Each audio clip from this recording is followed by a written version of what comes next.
प्रदेश के संत कबीरनगर जिले की सदर बसपा प्रत्याशी आफताब आलम का एक ऑडियो सोशल मीडिया में बड़ी तेजी से वायरल हो रहा है। वायरल ऑडियो में बसपा उम्मीदवार आफताब आलम तप्पा उजियार क्षेत्र के एक मुस्लिम युवक को हड़का रहे हैं। खलीलाबाद विधानसभा क्षेत्र के मुस्लिम बाहुल्य इलाका तप्पा उजियार के जिस मुस्लिम युवक को बसपा उम्मीदवार फोन पर हड़का रहे हैं, उसे गाली दे रहे हैं, उसका नाम गुफरान मुनीर है, जो समाजवादी पार्टी के प्रत्याशी निवर्तमान विधायक जय चौबे का प्रबल समर्थक है। आपको बता दें कि गुफरान के पिता मुनरील हसन चौधरी इलाके के संभ्रांत व्यक्ति हैं, जिनका समाज में काफी नाम है, जो पूर्व सांसद भालचंद्र यादव के अति करीबियों में से एक हैं। वायरल ऑडियो में बीएसपी उम्मीदवार आफताब युवक गुफरान मुनीर को अपशब्द कहते हुए सुनाई दे रहे हैं कि मैं तुम्हारा बाप बोल रहा हूँ। वायरल ऑडियो के शुरुआती हिस्से में गुफरान मुनीर ये पूछ रहे हैं कि कौन। बीएसपी उम्मीदवार कहते हैं कि आफताब बोल रहा हूं। युवक गुफरान फिर पूछते हैं कि कौन आफताब। तब बीएसपी उम्मीदवार आफताब कहते हैं सुनाई नहीं दे रहे कि तुम्हारा बाप बोल रहा हूं। इसके बाद बीएसपी उम्मीदवार गुफरान मुनीर को गाली देना शुरू कर देते हैं। गाली सुनकर भी चुप रहने वाले युवक से जब बर्दाश्त नहीं हुआ, तब उसने भी आफताब आलम को चुनौती देते हुए कहा कि पहले पिपराइच से हारे, फिर डुमरियागंज से हारे, अब यहां से भी हार के नेपाल भाग जाओगे। बीएसपी प्रत्याशी के इस बिगड़े बोल के चलते सदर सीट की राजनीति पूरी तरह से गर्मा चुकी है। आपको बता दें कि बीएसपी उम्मीदवार अक्सर विवादित बयान देते रहते हैं, कभी भाजपा तो कभी सपा उम्मीदवार पर जुबानी हमला बोलते हैं, और अब उन्होंने सपा प्रत्याशी के समर्थक के साथ गाली गलौज कर नया विवाद खड़ा कर दिया है। सोशल मीडिया में ऑडियो वायरल होने के बाद मुस्लिम युवक ने मीडिया से बातचीत करते हुए बसपा प्रत्याशी पर जमकर हमला बोला। पहले आप वो ऑडियो सुने जिसमें बसपा प्रत्याशी ने गुफरान मुनीर को अपशब्द कहे, फिर सुने गुफरान का वीडियो बयान। कौन बोल रहा है?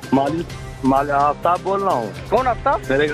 मेरे हमारे बाप बोल रहा हूँ, जो चुनाव में लड़ रहा हूँ, समझ गए? कौन आफताब? तुम साले बताओगे विधायक कौन है कौन नहीं है? अरे भाई, मौजूदा विधायक जय चौबे जी हैं, आप कौन है?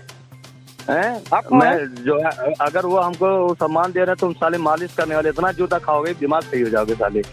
तुम घबराओ मत, तुमको हम बताते हैं साले। तुम पिपराइच गए थे आप, अब दूसरी बार डुमरियागंज गए हैं, इसके बाद तुम्हारे नेपाल बाप जाना की हुआ। है। आफताब भाई, ये लोकतंत्र तुम्हारे है। बाप, तुम साले जो लड़की सप्लाई करते हो, तुमको खिंचवाऊंगा साले, तुम्हारा दिमाग सही हो जाएगा। नहीं, जिसको तुम जो आप साले जो चल रहे हो खा रहे हो यहाँ पे, जिसको आप तुम्हारा 3 बहुत करीब आ गया, मैं बता दूं। जिसको समझ समझ रहे गए? हो, जिसको समझ रहे हो आप, जो तुम मालिश करते हो, लड़की सप्लाई करते हो, अपनी बीवी साले छोड़े तो छोड़े हो, आप समझ गए?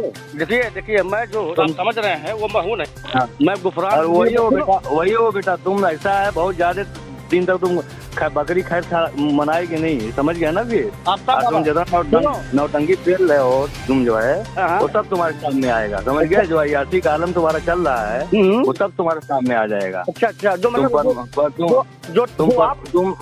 विधायक के बारे में समझाओगे, वो हमारे प्रधान हैं, वो हमको अगर एक सम्मान में विधायक कह रहे हैं तो कोई प्रमाण पत्र नहीं तुम साले बांट रहे हो। ये बिल्कुल आप विधायक कहिए, लेकिन जैसे आप अगर नहीं विधायक है, अगर जो मौजूदा विधायक की बात कर रहा हूँ, सुनो, तुम अपना राजनीति के तरीके से क्या करो, समझ गए? नहीं, लोकतंत्र है। अगर मैंने प्रधान जी को कुछ कहा तो बोलिए।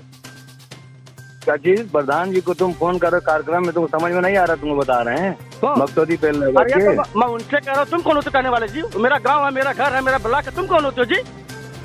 कौन सा ब्लॉक है? कौन सा ब्लॉक है? और मैं जानते हो मैं कौन बोल रहा हूँ? मैं गुफरान मुनीर बोल रहा हूँ, सिमरिया मुनीर तो लड़का बोल रहा हूँ, समझे? अरे तुम पहले बता दें, तुम घर छोड़ के भगा फालतू क्या तू बात करेगा? कहीं का आदमी, कहीं का इंसान मिले ना 3 के बाद। एक घूम रहा है, धमकी देते हो मुझको? दूसरा भाई घूम लड़की सब मुझको लगाते हो, इल्जाम लगाते हो? तुम बताओगे पिपराइच के बारे में? एक भाई घूम रहा है, पिपराइच से भगाए गए, डुमरियागंज से भगाए गए, इस बार यहाँ से भगाएंगे जनता फैजाबाद की, इसके बाद नेपाल जाओगे तुम। दलाल जो है, दलाल कहीं के, मुसलमान के नाम पे कलंक तुम साले। तुम जो है, और नेपाल नहीं गए तो मेरा नाम मुसलमान नहीं, समझे? हाँ, अरे तुम कौन मुसलमान हो? नमाज पढ़ते हो तुम? तुम्हारा बाप पढ़ता है? तुम्हारा बाप पढ़ता है क्या? लड़का सुन ले, आफ्ताब हाँ। गाड़ी में घुस जाऊंगा अगर गाड़ी देगा, समझे? अरे तुम्हारे गाँव में मैं घुस जाऊंगा, मैं बता दूं, समझ गया ना? तुम बहुत ज्यादा तुम्हारा दिमाग खराब है। तुम प्रत्याशी से बात करता है, प्रत्याशी बात करता है, इस तरह बात करता है जनता से।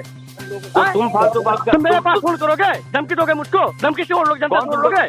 मैं कोई जनता कौन तुमको धमकी दिया है? मैं आम जनता हूँ। कौन तुमको धमकी दिया है? मैं आम जनता हूँ, मुझको गाली दोगे तुम? तुम्हारी हैसियत है? नहीं, तुम्हारी हैसियत, तुम बड़े हैसियत वाले हो गए हो। तुमसे बात भी कोई नहीं कर रहा था, जब उससे बात हो रहा था तुमको फोन ले लिया हो। मैं बात पेपर अहंकार प्रधान से कर रहा हूँ, तुम कौन से बात करने वाले थे उससे? तो तुम कहाँ बात कर रहे हो? तुम्हारा प्रमुख बात कर रहा ना, तुमने फोन ले लिया तुमने। उससे पूछो प्रमुख ने बात किया है, उससे पूछो प्रमुख ने बात किया है। एक भाई घूम रहे सुबोध के साथ, दूसरे के घूम रहे थे चौबे के साथ। तिल की बात मिलना जनता खड़ेगी यहाँ से, समझे? जैसे पिपराइच वाले सुन, मेरा घर से मिल जावा है, मैं जनता हूँ, जनता हूँ। तुम्हारे घर में तो आगे घर ना समझ जाओ, समझे? ऐसा है ना कि बहुत ज्यादा फूलो मत, आराम से रहो, तुम दलाल हो दलाल। अगर विधायक भी हो जाओगे ना तो मेरे लौट से विधायक हो गए तुम। आफ्ताब कहीं के मुसलमान के नाम पे कलंगो सप्लाई करते लगी की साले, तुम ये काम तुम ही लोग करते हो साले, अलग कर, समझ गए? जो आप जो समाजी आदमी हो, तुम बताओगे उसको ये बात। चौधरी सुन, धमकी मत देना, चौधरी परिवार का हूँ। अरे सुनो चौधरी, मुझसे बड़े चौधरी तुम हो क्या? मुझसे बड़े चौधरी हो? कितने बड़े चौधरी हो? कितने बड़े चौधरी है बे? तुम मुझसे बड़ा चौधरी है क्या? तुम कहा तो हमसे बड़ा चौधरी है। तुम कहा क्या? समझ रहे? तुम हमसे बड़े चौधरी हो, जो एमपी में चुनाव लड़ चुका हो, तुम मुझसे बड़े चौधरी हो। अरे यार अब तुम जी, कल जो है पिपरा अहंकार के प्रधान है सुभाष कन्नौजिया जी, उनके यहाँ मोहम्मद अहमद साहब का प्रोग्राम लगना था, जनसभा का, और मुमताज प्रमुख जी का भी लगना था। मैं उस संबंध में मैंने उनसे बात किया प्रधान जी से कि प्रधान जी 5 बजे आपका प्रोग्राम है। उस समय वहाँ पर आफ्ताब आलम मौजूद थे उनके आवास पर, और उन्होंने जो मोबाइल छीन लिया, जब देखा गुफरान चौधरी फोन कर रहा है। फिर मुझको वो अंदर के गाली देने लगे माँ बहन की, और कह रहे लड़की सप्लाई करते हो तुम लोग, और हमारे पूरे समाज को गाली दिया, हमारे पूरे कौम को गाली दिया कि मुस्लिम समाज पूरा बिकाऊ है। मैं उनसे कहना चाहता हूँ कि हमारा समाज बिकाऊ नहीं है। मैं 2005 में जानता हूँ कि आप गलत डॉक्टर तली दादी के यहाँ पर्ची काटते थे। आखिर 17 साल में क्या हुआ कि आप करोड़ों की बात करने लगे?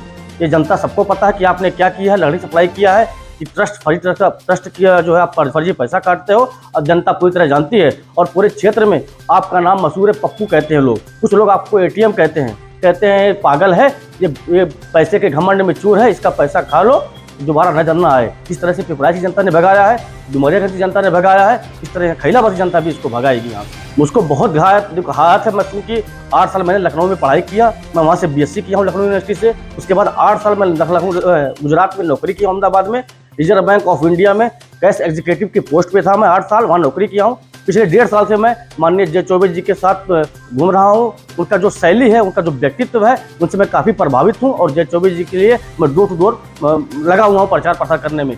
इससे देख करके ये घबरा गया है, और जिस तरह से समाजवादी पार्टी की आज पूरे उत्तर प्रदेश में लहर है, और यहाँ खैलाबाद में डबल लहर है। एक तो समाजवादी पार्टी की लहर है, और दूसरा जय चौबे जी का अपना बेदखल लहर है। ये डबल लहर से यहाँ से ऐतिहासिक मतों से जय चौबे जी चुनाव जीतेंगे, और ये आफ्ताब आलम यहाँ से घबरा गया है और सबको गालियां दे रहा है। पहले पैसे से खरीदने का प्रयास करता है, जब असफल होता है तब फोन से धमकी देता है, और मेरे पास रिकॉर्डिंग है उस चीज़ की, मैं आप लोगों को देने जा रहा हूँ वो रिकॉर्डिंग। उत्तर प्रदेश और उत्तराखंड की तमाम छोटी बड़ी खबरों के लिए देखते रहिए समाचार उत्तर प्रदेश उत्तराखंड, खबरों की दुनिया। जुड़ने के लिए चैनल को सब्सक्राइब करें और लेटेस्ट न्यूज़ अपडेट के लिए बेल आइकन दबाएं।